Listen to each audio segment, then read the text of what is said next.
जय श्री कृष्ण, जय सीताराम। आप सभी का मेरे channel Sadhvi Savita vlogs official पे बहुत बहुत स्वागत है। और आप ही का मैं दिल से नमन करती हूँ, क्योंकि जो परमात्मा आपके हृदय में बैठे हैं आत्म रूप से, मैं उनको शत शत नमन करती हूँ।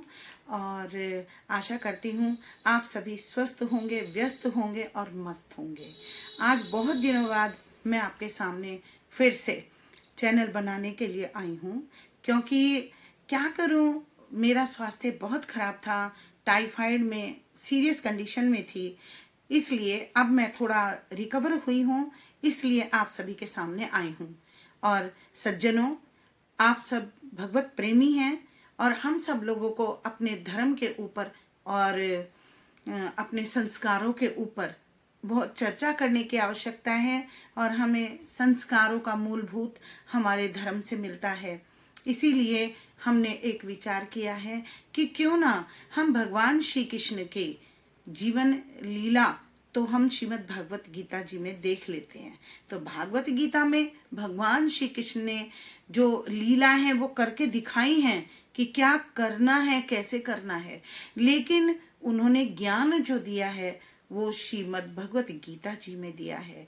तो भगवत सज्जनों, मैंने ये विचार किया है और आप सब लोगों का ये ईश्वरीय प्रेरणा हुई है कि हमारा मन बन रहा था कि हम आप सब लोगों के बीच में आए और भगवान श्री कृष्ण ने जो ज्ञान की गंगा बहा करके हमें उपदेश दिया है उस ज्ञान का, क्योंकि भगवान श्री कृष्ण की जो भगवत गीता है ना, वो उनकी मुखार विंद है, उन्हीं के कहे हुए कथन हैं। तो क्यों ना हम एक एक उनके श्लोकों को अर्थ के साथ, जितना भी भगवान श्री कृष्ण की ईश्वरीय कृपा हम पे बनेगी, हम आप सबके बीच में लाने का प्रयास करेंगे, आप सबके सामने बात करने का प्रयास करेंगे, समझाने का प्रयास करेंगे जो भगवान श्री कृष्ण हमें कहेंगे।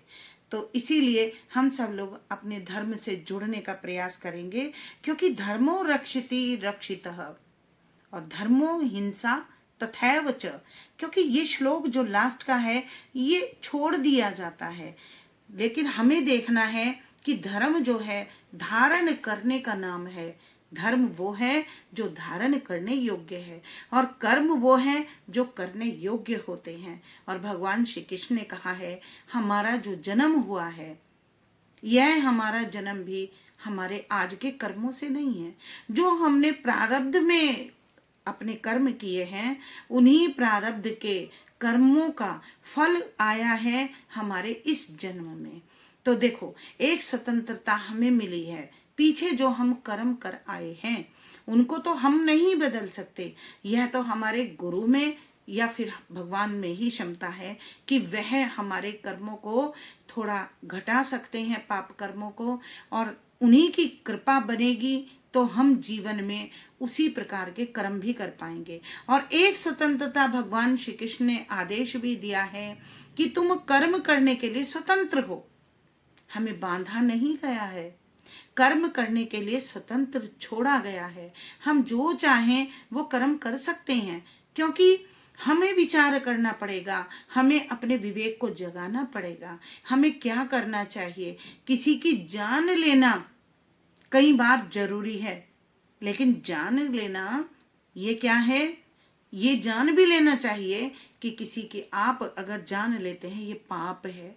लेकिन अगर हम धर्म के रक्षा के लिए कोई कदम उठाते हैं तो वह अधर्म नहीं है। हम किसी नारी की अगर रक्षा करते हैं, उसके सतीत्व की, अगर उसके ऊपर कोई गलत कर्म डाल रहा है, नजर डाल रहा है, तो हम कुछ भी छोटा बड़ा जो कदम उठाएं वो हमें उठाना चाहिए। जैसे आता है प्रसंग श्रीमद् भागवत गीता जी में, पांडवों ने जब जुआ खेला था, युधिष्ठिर हार गए थे पांचों भाइयों के साथ, तो दुर्योधन ने भरी सभा में नारी का अपमान किया था। उन्होंने हमारी माता द्रौपदी जी को, एक नारी को जो रजस्वला हुई थी, अपने पूर्वजों के दर्शन भी नहीं करके आई थी, लेकिन भरी सभा में दुशासन बाल खींचते हुए लेकर के आया था। तो ये क्या था? और उनको कहा था जंगा को खाली करके और ललकार के पट पे हाथ मार के बोला था दुर्योधन की मेरी जांग पे बिठाइए। तो देखिए, वहां पर कोई योद्धा काम नहीं आया था, ना तो भीष्म पितामह, ना उनकी सेना, चतुरंगी सेना, उनकी इतनी बड़ी सेना, वह भी काम नहीं आई। लेकिन जब तक माँ द्रौपदी क्या करती थी, अपने पतियों के आगे गुहार लगा रही थी कि जब तुम सब हार चुके तो हारा हुआ व्यक्ति मुझे दांव पे नहीं लगा सकता। परंतु देखिए, किसी ने भी उनकी न्याय संगत बात को नहीं माना, और धृतराष्ट्र भी देखे हुए अंधे वो आंखों से नहीं है। नेत्रहीन व्यक्ति तब माना जाता है जब वह इंद्रियों के होने के बावजूद भी और किसी अन्याय को होते हुए देखता है। आज भगवान श्री कृष्ण का नाम ना होता अगर भीष्म पितामह खड़े हो गए होते और उन्होंने नारी के सतीत्व की रक्षा की होती, लेकिन वह सबके आगे हाथ भरी सभा में पुकार रही है कि मेरे सतीत्व की रक्षा करो।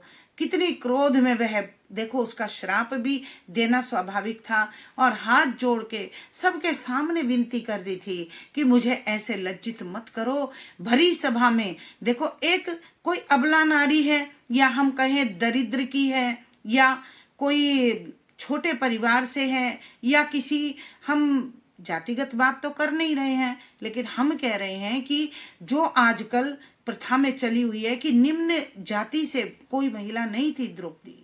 द्रौपदी क्या थी? द्रौपदी तो एक उच्च कुल की थी ना, राजा की रानी थी युधिष्ठिर।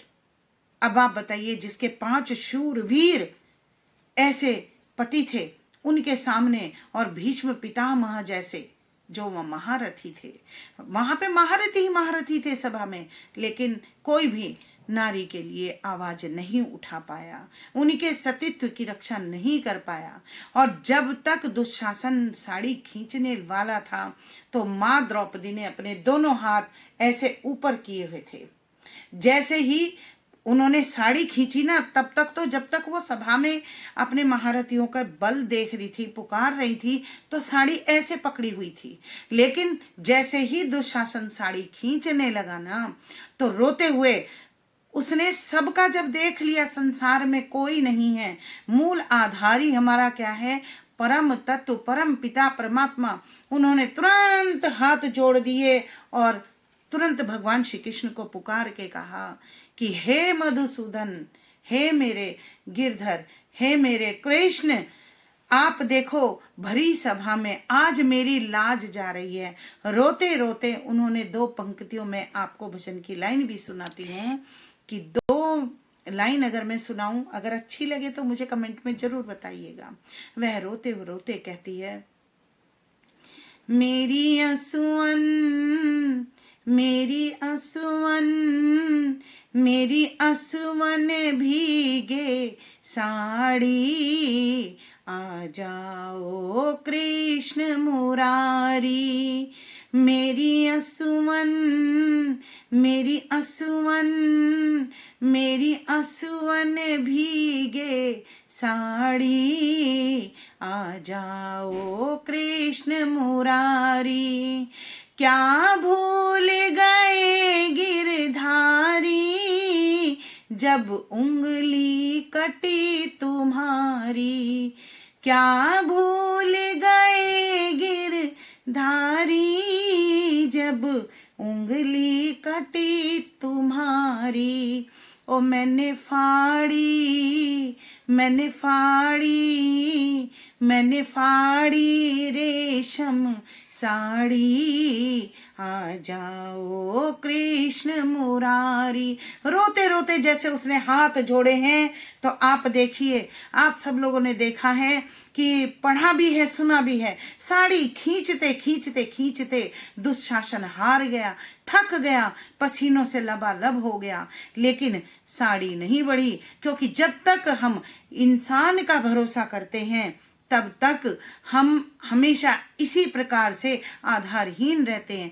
जब हम परमपिता परमात्मा को हाथ जोड़ के जब पुकारते हैं, उनका आसरा लेते हैं और अपने कर्म करते हैं, तब देखो भगवान श्री कृष्ण ने आके बढ़ा दी थी ना साड़ी। कहने का मतलब यह है कि वहां अधर्म हो रहा था। अधर्म, अगर उस समय भीष्म पितामह आकर के ये अधर्म रोक देते तो आज कृष्ण का नहीं भीष्म पिता का नाम होता। लेकिन वहां पर किसी महारथी ने साथ नहीं दिया, आए तो भगवान श्री कृष्ण। तो भगवान श्री कृष्ण ने श्रीमद् भगवत गीता जी, जो उनका मुखार विंद है, वांगमय मूर्ति है, उसमें बोला है कि देखो कर्म जो अधर्म के नाम से आते हैं उसमें हमें रक्षा के लिए तत्पर होना चाहिए। इसीलिए कोशिश करेंगे कि एक एक श्लोक को, श्रीमद् भगवत गीता जी के एक एक श्लोक को लेने की कोशिश करेंगे, समझाने का प्रयास करेंगे। हमें आना चाहिए। कलयुग वहां वास करेगा जहां कृष्ण नहीं होगा, भगवान का नाम नहीं होगा। और जब हम रोज ही उनका नाम करेंगे तो हमारे बीच में कहां से कलयुग आ जाएगा। इसीलिए आप सभी से मेरा निवेदन है कि सभी माताएं, बहनें, भाई, बंधु, बच्चे जितने भी हैं, सब लोग बैठ करके भगवान श्री कृष्ण की वांगमय मूर्ति का रसपान करेंगे हम लोग। और इसी के साथ मैं आप सब लोगों को आशीर्वाद देते हुए कहती हूँ, आप स्वस्थ रहिए, मस्त रहिए और मेरे चैनल को लाइक करें, सब्सक्राइब करें और शेयर भी करें और मेरे कमेंट भी बताएं। आप कमेंट भी बताना कि उसमें क्या चीज और अलग से होनी चाहिए, आप ये भी बताइएगा और लाइक अवश्य कीजिएगा। जय सीताराम।